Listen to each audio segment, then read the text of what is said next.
Assalamualaikum warahmatullahi wabarakatuh.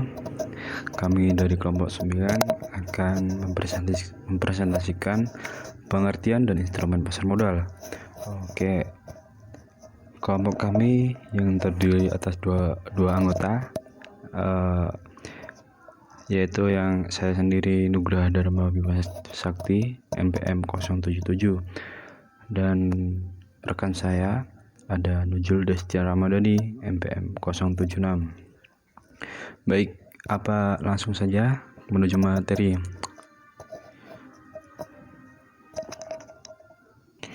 Di sini ada pengertian pasar modal. Apakah itu pengertian pasar modal? Yaitu pertemuan antara pihak yang memiliki kelebihan dana dengan pihak yang membutuhkan dengan cara memperjualbelikan sekuritas. Nah, tempat terjadinya jual beli sekuritas disebut bursa efek. Nah, bursa efek itu ada dua, yaitu ada di Jakarta dan Surabaya. Lalu ada pasar perdana. Pasar perdana adalah pada saat perusahaan menjual emiten sekuritas baru kepada investor. Nah, sebelum menawarkan, perusahaan itu mengeluarkan informasi secara detail yang disebut prospektus. Nah, lalu ada perusahaan sekunder.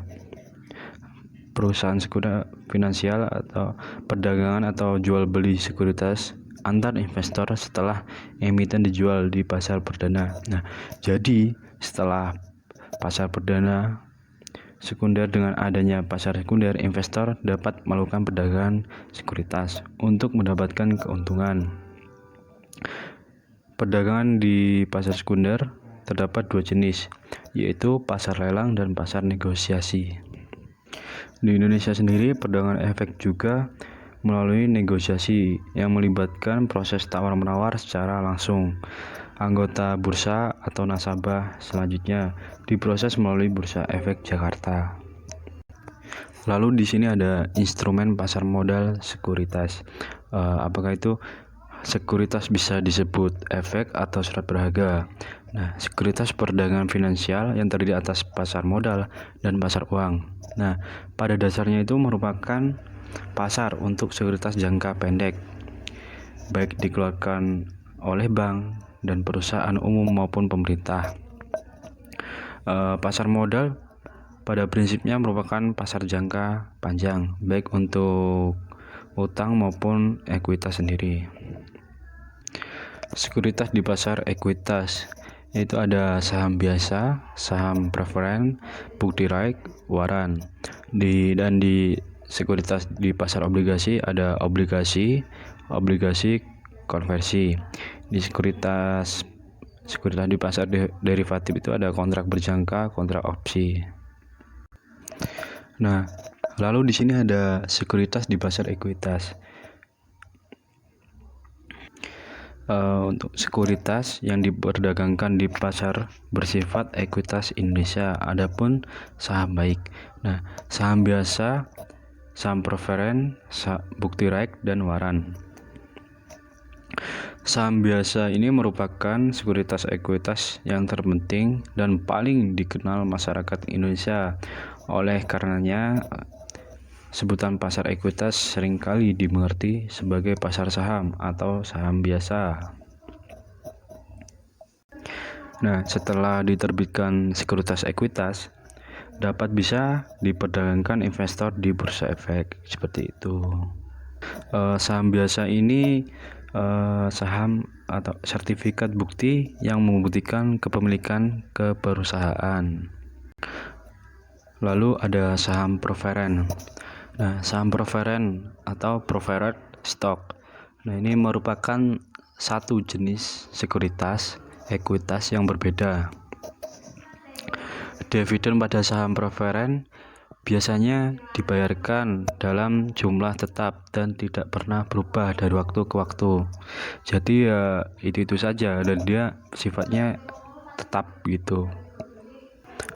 Adapun istilah preferred Pembagian dividen kepada pemegang saham preferen lebih didahulukan sebelum kepada pemegang saham biasa. Sesungguhnya juga saham preferen ini merupakan saham yang memiliki karakteristik gabungan hybrid antara saham biasa dan obligasi.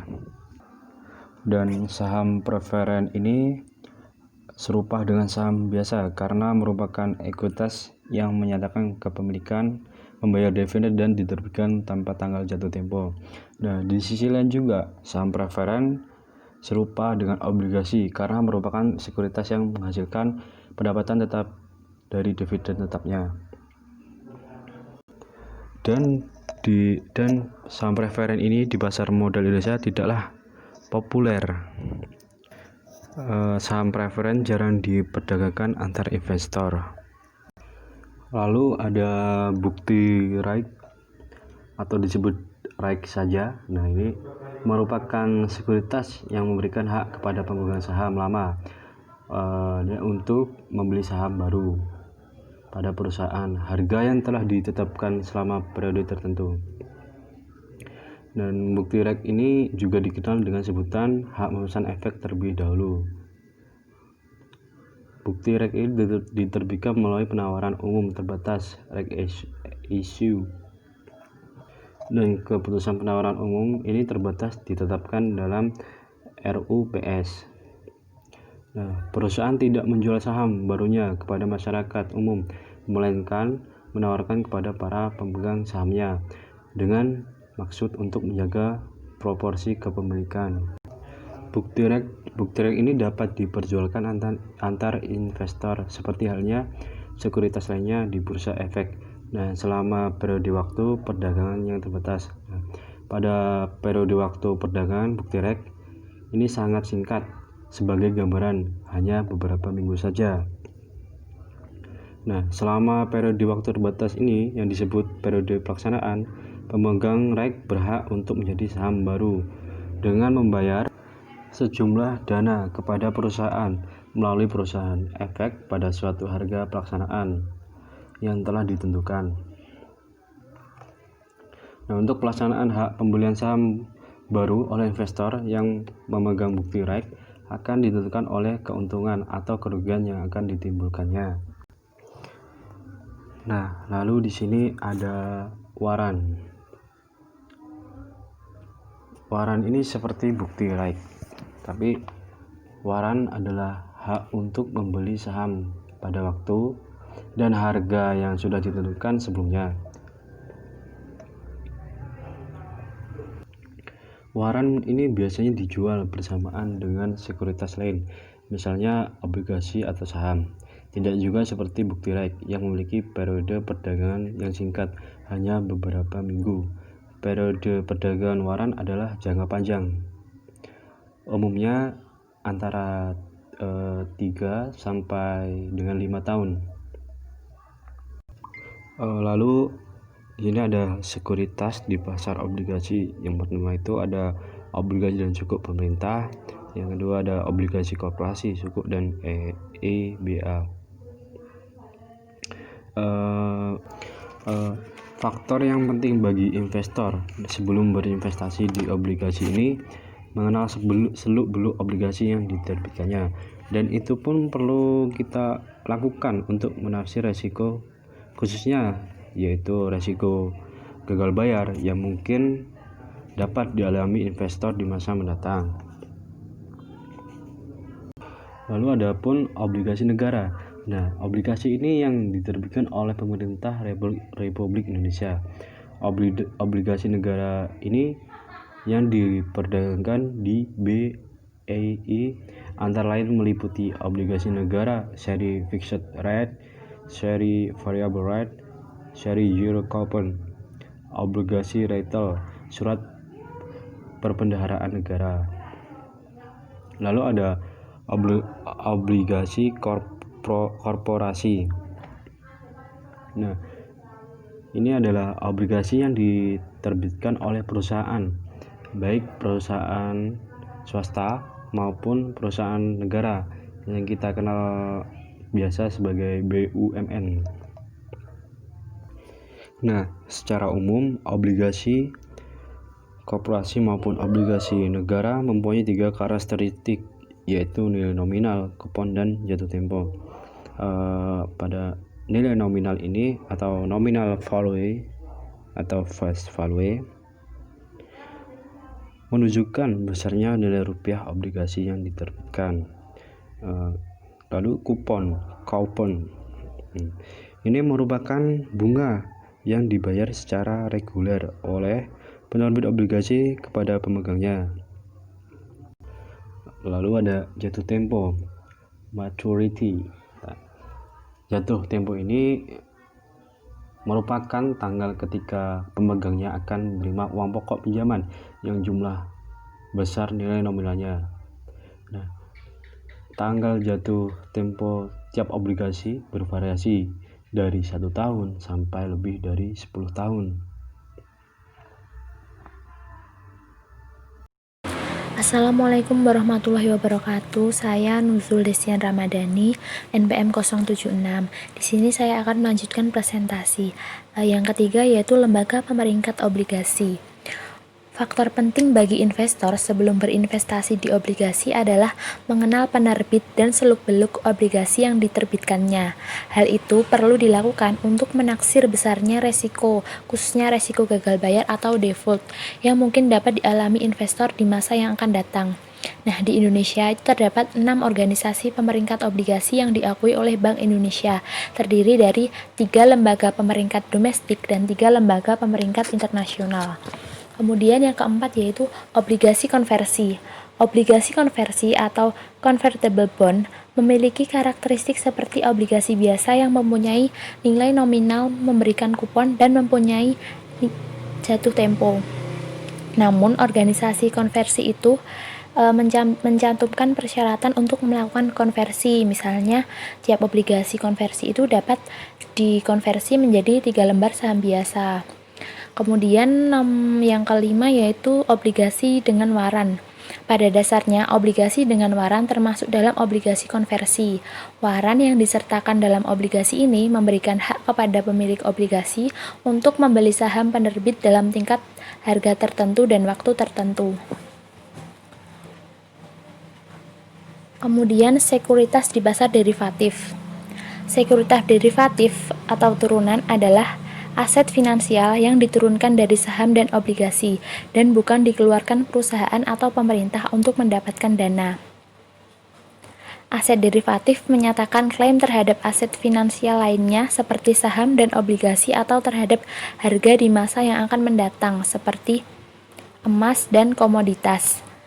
Nah, di sini ada 2 jenis sekuritas di pasar derivatif. Yang pertama yaitu kontrak berjangka atau future contract. Itu merupakan suatu perjanjian yang dibuat hari ini yang mengharuskan adanya transaksi di masa yang akan datang.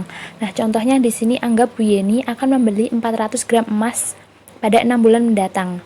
Satu cara yang dia lakukan adalah menetapkan kontrak hari ini dengan seorang penjual yang berjanji akan memberikan emas pada 6 bulan mendatang dengan jumlah dan harga yang ditentukan pada hari ini. Misalnya, disepakati hari ini untuk emas seharga 50.000 per gram, sehingga kalau Bu Yeni membeli 400 gram, Bu Yeni akan membayar sebesar 20 juta pada 6 bulan yang akan datang. Nah, perjanjian tersebut itu termasuk kontrak berjangka. Dengan kontrak berjangka itu, Bu Yeni telah mengunci harga emas 6 bulan yang akan datang. Nah, selanjutnya anggap bahwa emas yang diperdagangkan itu pada 6 bulan mendatang seharga 55.000. Itu artinya Bu Yeni diuntungkan dengan membayar harga 50.000 per gram pada bulan ini. Akan tetapi sebaliknya, jika harga emas 6 bulan mendatang adalah 45.000, Bu Yeni akan dirugikan karena pada bulan ini atau hari ini Bu Yeni telah membayar 50.000 per gram. Dengan demikian, kontrak berjangka itu pada dasarnya menetapkan harga mendatang pada suatu aset sementara di mana tidak ada perpindahan uang pada hari ini. Namun setelah mengadakan kontrak berjangka, Bu Yeni dapat juga misal berubah pikiran dan tidak meneruskan kontraknya. Dia bisa juga menjual kontrak berjangkanya kepada orang lain. Kemudian yang kedua yaitu kontrak opsi. Kontrak opsi atau option kontrak adalah suatu perjanjian yang memberi pemiliknya hak tetapi bukan kewajiban untuk membeli atau menjual suatu aset tertentu, tergantung pada jenis opsi, pada harga tertentu selama waktu tertentu. Nah, di sini ada pengertian call option dan put option. Yang pertama, pemilik call option itu mempunyai hak tetapi bukan kewajiban untuk membeli aset induk atau aset acuan pada harga tetap selama waktu tertentu. Sedangkan pemilik put option memiliki hak tetapi bukan kewajiban untuk menjual aset induk pada harga tetap selama waktu tertentu.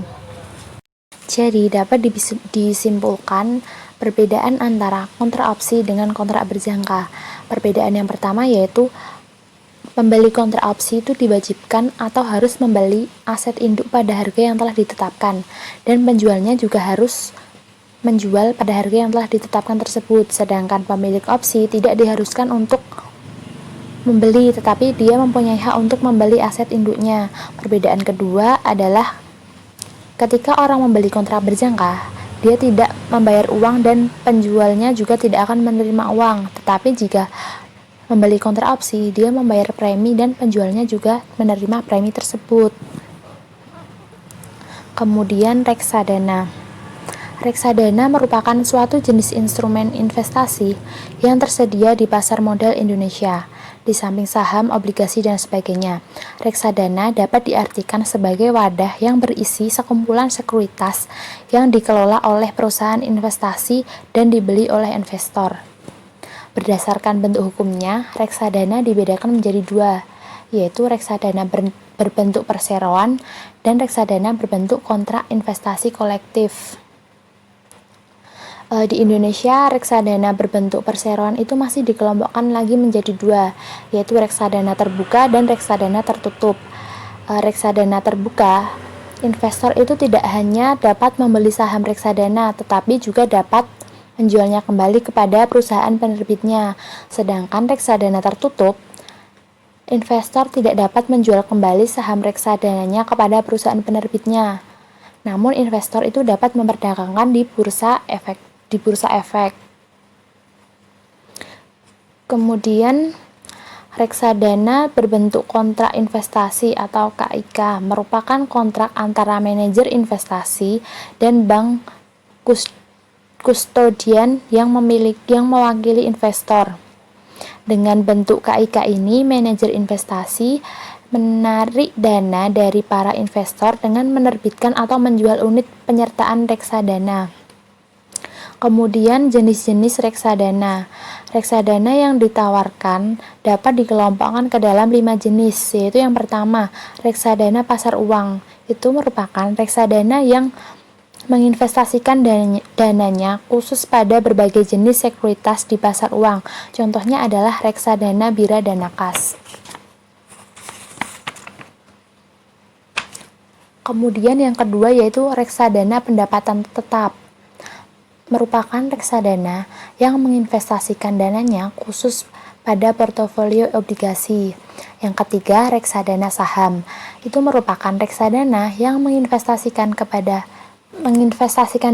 dananya khusus pada portofolio saham-saham perusahaan. Contohnya reksadana niaga saham. Yang keempat yaitu reksadana campuran. Itu merupakan reksadana yang menginvestasikan dananya pada berbagai jenis sekuritas berbeda, baik di pasar modal maupun di pasar uang. Yang kelima yaitu reksadana terproteksi.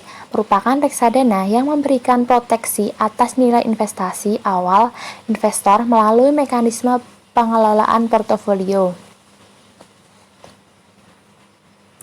Investor itu membeli reksadana dari sebuah perusahaan investasi pada harga per saham atau per unit penyertaan yang nilainya tergantung pada besarnya nilai aktiva bersih atau dapat disingkat NAB per unit. Nah, cara menghitung nilai aktiva bersih per unit yaitu membagi nilai aktiva bersih dibagi jumlah saham atau unit yang beredar. Selanjutnya yaitu return dan resiko investasi. Investor yang membeli sekuritas mengharapkan return atau imbalan atas investasinya ini. Investasi seharusnya tidak hanya memperhatikan return, tetapi juga risikonya. Yang pertama yaitu saya akan membahas menghitung return. Ketika orang membeli aset finansial, keuntungan atau kerugian dari investasi ini disebut return atas investasi. Total return pada umumnya mempunyai dua komponen. Yang pertama, tunai. Untuk saham, pembayaran tunai dari perusahaan kepada pemegang saham adalah dividen. Kedua, nilai aset yang dibeli mungkin berubah, berarti ada capital gain atau capital loss. Untuk saham, harga dapat mengalami peningkatan sehingga pemegangnya dikatakan memperoleh capital gain atau juga mengalami penurunan yang disebut capital loss. Nah, selanjutnya di sini ada contoh soal.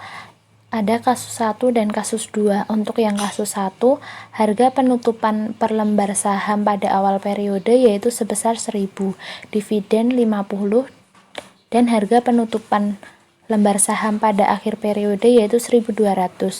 Pada kasus 2, harga penutupan per lembar saham pada awal periode yaitu 1.000, dividen 50, dan harga penutupan saham pada akhir periode yaitu 900. Di sini kita akan menghitung dividen yield. Sebelumnya, informasi mengenai return lebih sering dinyatakan dalam persentase daripada dalam unit mata uang rupiah. Dengan return persentase, perhitungan return tidak lagi tergantung pada berapa banyak rupiah yang diinvestasikan. Nah, dividen ini dapat dinyatakan sebagai persentase dari harga saham awal yang disebut dividen yield. Nah, cara menghitung dividen yield ini yaitu DT per PT-1, di mana DT merupakan dividen pada tahun tersebut dibagi dengan harga penutupan per lembar saham pada awal periode. Yaitu pada kasus 1 sebesar dividen pada tahun 2015 sebesar 50 dibagi dengan harga penutupan per lembar saham awal periode yaitu sebesar 1.000. Kemudian hasilnya 0,05 atau sama dengan 5%. Nah, ini berarti bahwa untuk setiap rupiah yang diinvestasikan investor akan menerima dividen sebesar 0,05. Kemudian kita akan menghitung capital gain atau loss. Caranya yaitu PT dikurangi PT-1 dibagi PT-1. Nah, kita di sini akan menghitung pada contoh kasus kedua, di mana harga penutupan saham pada akhir periode yaitu sebesar 900 dikurangi dengan harga penutupan saham pada awal periode yaitu 1.000. Kemudian dibagi dengan harga penutupan per lembar saham pada awal periode yaitu sebesar 1.000. Kemudian hasilnya min 10%, itu berarti mengalami kerugian atau loss. Kemudian kita akan menghitung total return. Cara menghitung total return yaitu total dividen yield ditambah dengan capital gain. Jika menggunakan perhitungan tadi, total yield sebesar 5% ditambah dengan capital gain yaitu min 10%. Kemudian hasilnya min 5%. Atau total return bisa juga dihitung dengan rumus berikut ini.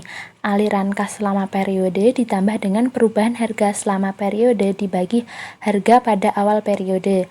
Kalau untuk contoh soal, misalnya sebuah obligasi bernilai 1 juta dengan kupon 15% atau 150.000 per tahun dibeli seorang investor sebesar 980.000.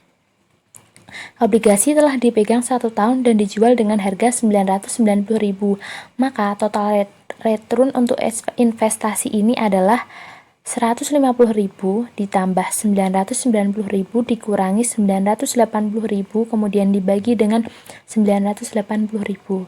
Nah, itu hasilnya 0,1633 atau dalam bentuk persen yaitu 16,33% per tahun.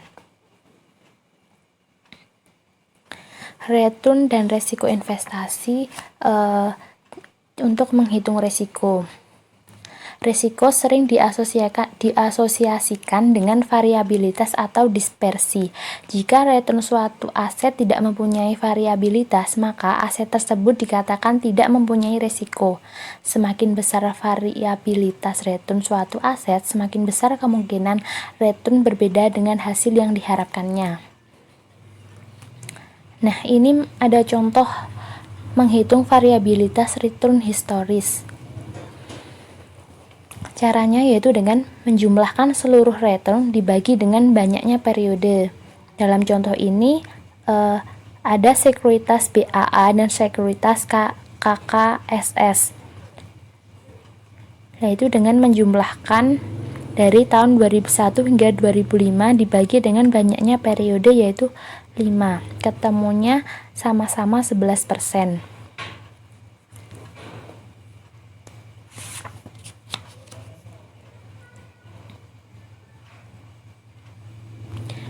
Nah, untuk contoh menghitung resiko, pengukur variabilitas return yang paling umum digunakan adalah varians dan deviasi standar. Keduanya itu mengukur seberapa jauh return aktual berbeda dengan rata-rata return. Varians mengukur rata-rata selisih kuadrat antara return aktual dan rata-rata return. Semakin besar nilai varians, semakin jauh return aktual berbeda dari rata-rata returnnya. Untuk menghitung varians, tiap-tiap simpangan dikuadratkan dahulu, kemudian dijumlahkan.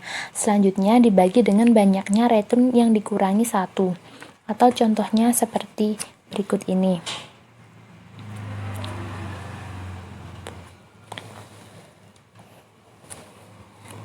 Di situ sudah terhitung